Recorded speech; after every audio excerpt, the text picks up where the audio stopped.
Vader's Vault here with an updated video for our Gen 2 Hero. We released the Gen 2 Hero back in 2019. Since then there have been soundboard changes, technology changes, what have you. And before we released this latest run, before we started shipping it, there's been some delays, of course, due to pandemic related stuff.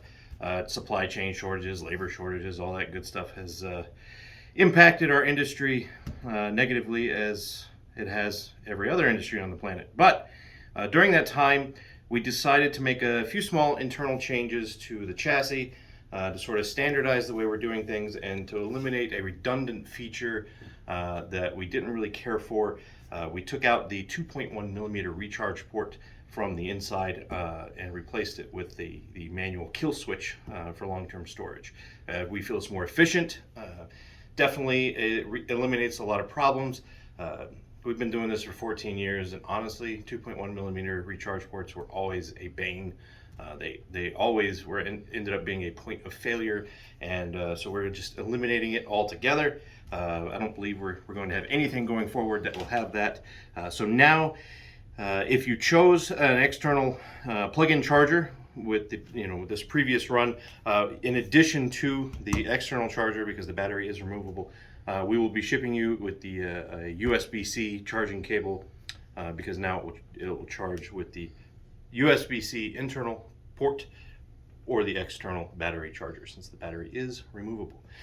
So that is the updates.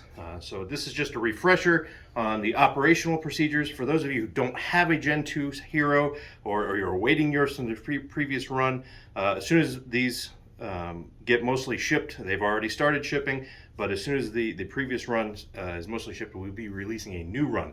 So if you've been waiting for a Hero from us at Vader's Vault, it will be up very soon, that you will have a chance to get one.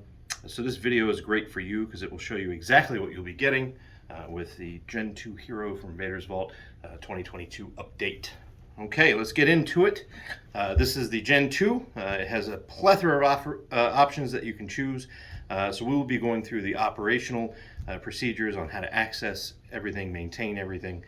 But this is how it will be shipped to you. It'll come out of the box just like this, but it will be in kill switch activated mode. So you won't be able to operate it or wake it up until you turn the kill switch on, which I will go through. So when you first get it out of your box and you want to play with it, you're going to unscrew the rear section here. All right. Now, if you chose the OLED screen option for the chassis, this is where your OLED screen will be. On this side is the USB-C port, which you can access for data or use the external charging cable. This right here is your kill switch. So on your kill switch, this is the off position, and turning it on, I never turn to the dark side.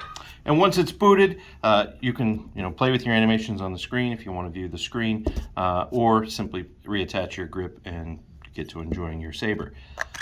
This is also where you would access your SD card if you want faster transfer of sound files, if you're changing out some sound fonts. You can do it through the USB port on this side, but it is still faster to do it directly through the SD card. So it is easily accessible there. You probably need some tweezers to get at it, easily, but it is still right there, prominently out in front. All right, so you put your grip back on, and then we go into operation. Okay. Your buttons are as follows. The button facing towards the emitter, so the one closest towards your blade, that is your main on-off button. The secondary button behind it is your auxiliary button. That is for either your auxiliary effects like blaster block, lockup, spectrum color change mode, blade profile mode, force effects. All that good stuff is the secondary button, sometimes in combination, of course, with the main button here. When the saber is off, it allows you to go into your menu. Sound bank selection. And scrolling through, each button is a direction. So you can press one button to go one way in the menu, press the other button to go back the other way. When you get to the sound font that you want, of course, just press and hold, and you can boot your saber into that sound font. Now, your blade. Your blade retention screw is here on the underside of the saber. It is an 832 retention screw. You will get an extra in your package because you're likely to lose your first one. You will get a 5/64 inch Allen key in the package with it. And you want to make sure before you put your blade in that the set screw is not sticking up on the inside of the blade socket. You want to make sure that it's free and clear. You don't have to take the screw all the way out, but you definitely want to make sure that you have room to get it in. As a reminder though, since I did mention that this is an 832 retention screw, that is different size than like our normal combat class, which is a 1032. Main reason being is that the 832 fits right in that shelf there. And just want to make sure that you're aware of that if you have some of our other models that use the 1032 retention screw, that this Allen key is not the same Allen key that will operate that. So make sure you keep this handy and that you don't try to force the bigger screw into there. It will not end with a great day for you. So when you put your blade in, just make sure that this connector, especially if you got pixel, well actually 99% of the people on the run got pixel, so this applies to you, that these pins need to get a good connection with that pancake connector. So you want to press the blade down and make sure that it's seated fully before you tighten the blade retention screw. Now, when you tighten this, it'll be loose, loose, loose, and you'll feel it make contact, like right there.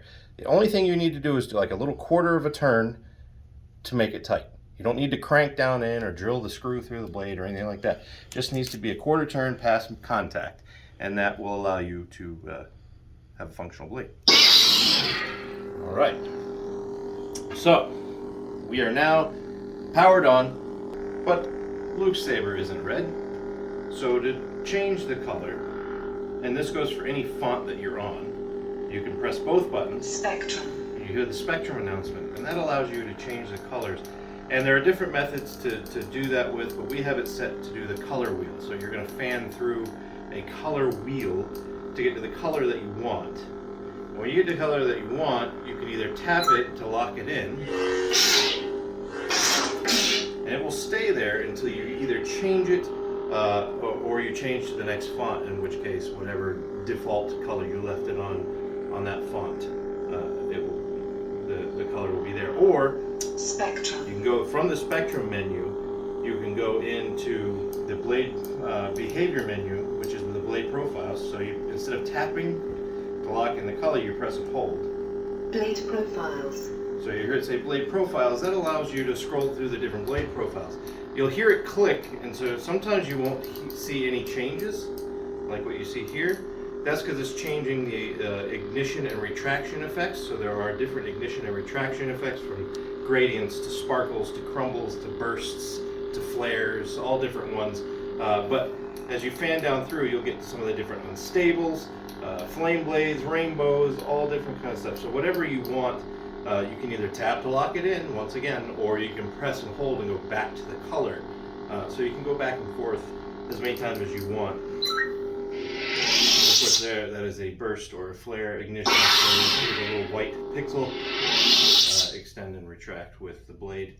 Well, let's get it back on green. Spectrum. Because that is only right and proper. Alright, and there we go. And that is your spectrum and your blade profile selection. Now, again, when your blade is on, the auxiliary button also operates your blaster deflection, your lockup, but your tip drag also requires a hit at a downward angle along with pressing the button. Your force effects are done with motion and the auxiliary button. They vary depending on the font. So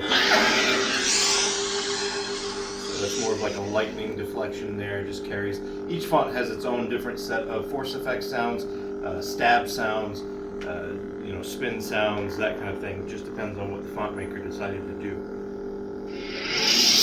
And when you're done playing, like I said, if you want, you can set it into long storage mode here. That will allow you to either change settings there. Now, for accessing the battery compartment, because we do supply the external battery for most of these builds, and having a swappable battery is a really great feature of this saber. That requires separating it here at this seam here. You're going to unscrew your grenade, slide it off, and there's your battery. You're also going to get one of our famous Vader's Vault guitar picks to help you pry that out of there, because it is very snug, and it's going to, you're just going to put it on the one end, pop that battery out, and that will allow you to put it into your charger here. So once again, on our chargers, there is a voltage selection switch on the side. Keep it at 4.2 volts, not the 3.0 volts. That is a bad selection. Don't put it there, because then you'll never have a charged battery. But you'll put the positive end facing up towards the writing here. It'll turn red when it's charging, green when it's done. And then when you put the battery back in, the positive end, or the button end of the battery, faces towards where the blade would go. You're going to want to angle that battery down into there and then snap it down into place. Everything that's threaded on sabers, you want to have some care with, because threads are threads, and you want to make sure that there's no obstructions, there's no debris, anything like that when you go to screw it back in. And this is nice and smooth, but if you feel any resistance at all, back it back off, check your threads, and then you'll screw it on until it's tight where you need it to go, and you're ready to use your saber again. Same goes with the pommel end. If you feel any resistance in the threading at all, back it back out, check it. Don't just try to force it, because that's when you ruin threads or you get stuff stuck, and then it's a real pain to fix it at that point. All right. Now, as those of you who were either on previous versions of this run, you will have a serial number which is under the control box top card. Some may be more difficult to slide out than this one was. This one is not quite as snug, but that will tell you all the serial information that we have. This is serial number run 2, number 11, and then it says over here the Gen 2 VV Evo Hero, and then you can slide your card back into place to cover it back up. Like I said, some of them may be more snug than others. It just depends the card, how it fits in the control box top. We do try to finish them and finagle them to where they fit a little, snug, but not too tight where you can't take it off and see it. Okay, the other thing is accessories. If you ordered an extra pommel cap, it comes by default with this vented cap. If you ordered the screen accurate solid cap with just the center hole, that will ship separately in the box in a bubble wrapped bag. We usually put the vented one on by default for shipping, because, well, they're made to be used and we love that loud sound that comes out of it. Blade plugs as well. If you bought one, it will ship separately in a bubble wrapped pack. If you bought one that's lit, it will also have its appropriate pixel connector and whatnot in there. We don't like to ship blade plugs in the saber, just because with shipping and everything, and we got live power to the pixels, it's just good practice to keep that stuff separately. But if you've ordered multiple grenades, those will also be kept separately. We try our best to pack everything where we don't have any dings or anything like that, as we take pride in this particular flagship saber of ours, considering that we make everything for it here in the US, and we like to keep it that way. All right, so as an addendum to things mentioned earlier in the video, where we talked about how you can remove the upper emitter assembly to get to the removable battery, and also how to change out your pommel cap, I wanted to show the different configurations that some people can choose, especially since we're going to be doing other runs of the heroes with all the different options that you can pick. So I have two different examples of the heroes here. I've got a lightly weathered hero here that has both of the screen accurate uneven rings on the upper grenade, but it has the two different emitter configurations. So we have the screen accurate emitter with the blade plug in, and then we've got the extended emitter, or what they call the dueling emitter, which gives you extra blade depth if you want to do a little bit more spirited blade play. So just like with getting to your battery, swapping out your emitter is just as simple as unscrewing this whole assembly and just simply taking the next one and screwing it in. Simple as that, and you've got a whole different assembly. Now that gives you the different options. So this particular configuration that we've got here has both uneven rings, or the screen accurate uneven rings, but different emitter configurations. You can also do different ring configurations. So we have the uneven screen accurate rings, but we also have the idealized or even rings here, as is seen on this configuration. This is a mirror polished hilt, so each exposed surface has been buffed to a really high shine. This one also has heat bluing on the emitters, or heat staining. The blade plug for this one is still curing for the customer, but it will match and fit in with the scheme for the emitter. Same with the blade plug that would go in the extended emitter. But as seen on this one has the screen accurate uneven rings and the screen accurate emitter, and then we have the idealized grenade section here and the extended emitter, and those swap out. The pommel cap also can swap out, as I showed earlier. So it would just be as simple as holding the pommel and unscrewing just the very cap, and then you can swap it out for the screen accurate pommel cap. So sound still does come out of this, so it does have an exposed hole right in the middle, which is screen accurate. It's just not quite as free-flowing as the vented pommel cap. So it's not going to be as loud, but it is still pretty loud because that 28mm high bass speaker that's in there will pump air through it. But so those are different options that people can choose. So you can choose different grenade options, different emitter options, and the different pommel caps, as well as different finishes. So we have light weathering, we have medium, heavy, savage, relict. We have different heat staining. You can mix and match with that, or we have mirror polished. You can do mirror polished with heat staining, with or without. So a lot of different things. Just to clarify on the pommel cap, the standard that comes with the Saber is the vented pommel cap. The screen accurate pommel cap isn't an optional add-on accessory. So just want to clarify that. A note on the sound on the different pommel caps. I tried to show it in the video, but it just wouldn't come out on camera. But there is almost no volume difference between the two pommel caps, but there is a noticeable difference in tone.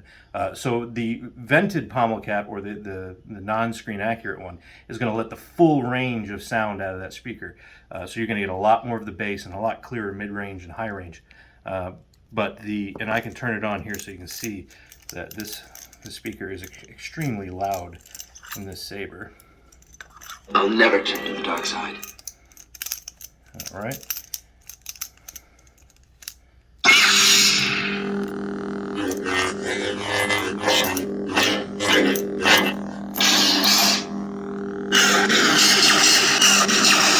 And I can swap it out, but like I said, you're not really going to hear a difference in volume so much as just tone. So it does cut out some of the mid-range, in my opinion, and some of the really low-end bass is missing. So you do get a lot of the high range, and you still get volume, but you're missing some of the low and mid-ranges. But for a screen-accurate pommel cap, still very loud. But this is the Vader's Vault Gen 2 Hero. Like I said, they have been shipping. So you're watching this video and you've got your Saber. Here's your instructional video. And when you guys get these, we know you're going to love them as much as we do. And for those of you watching this that wonder, hey, when are you guys going to offer that again? Well, very soon. We'd like to get through most of the run shipped. Most of them are on quality control or in the later stages right now. But for those of you still waiting, it's coming. We just want them to be perfect when they get to you. So just give us, a little bit more grace and patience. We really appreciate what you've done for us so far in that regard. And they are coming out to you. They are getting shipped as quickly as we can. But as soon as we get more than half the run shipped, we will announce another run for this year, 2022, for the Gen 2 Hero Saber. So keep an eye out. If you haven't already, go to vadersvault.com and subscribe to the newsletter, because the people who are on the newsletter subscriptions hear about runs first. They hear about new releases, they see pictures, they see videos first before anyone else.